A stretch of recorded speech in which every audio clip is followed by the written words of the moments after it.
नमस्कार. तेलंगणामधून खबर आली की 400 एकर जमिनीवर बुलडोझर बुलडोझरचा वापर करण्यात आला आणि खूप 400 एकर जमिनीवर पूर्ण झाडांची कत्तल करण्यात आली. जे कापणं अजून चालू आहे.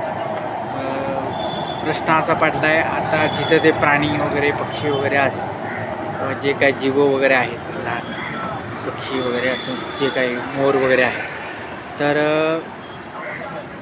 त्यांनी जायचं कुठं आता, हा प्रश्न पडेल. चित्र बघितलं की एकदम विदारक दृश्य आहे. बघूनही मनाला वाईट वाटतं की काय का असं काय माणूस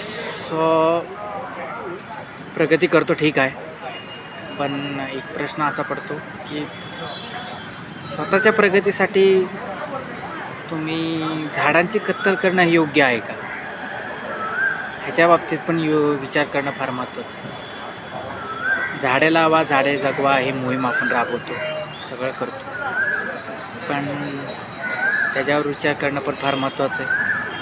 म्हणजे एक झाड कापताय त्याच्याकडे दहा झाडं लावणं हे पण फार महत्त्वाचं आहे. दृश्य बघितलं की भयानक वाटतंय.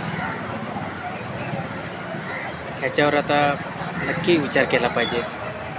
एक माणूस म्हणून जेव्हा एक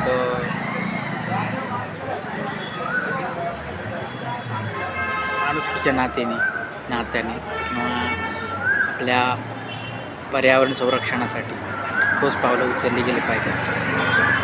झाडं कत्तल करायला काय वाटत नाही हो, पण झाडं लावायला किती प्रॉब्लेम, किती वेळ जातो, किती वाढेल ह्याच्यावर पण विचार केला पाहिजे. एवढंच सांगणं आहे.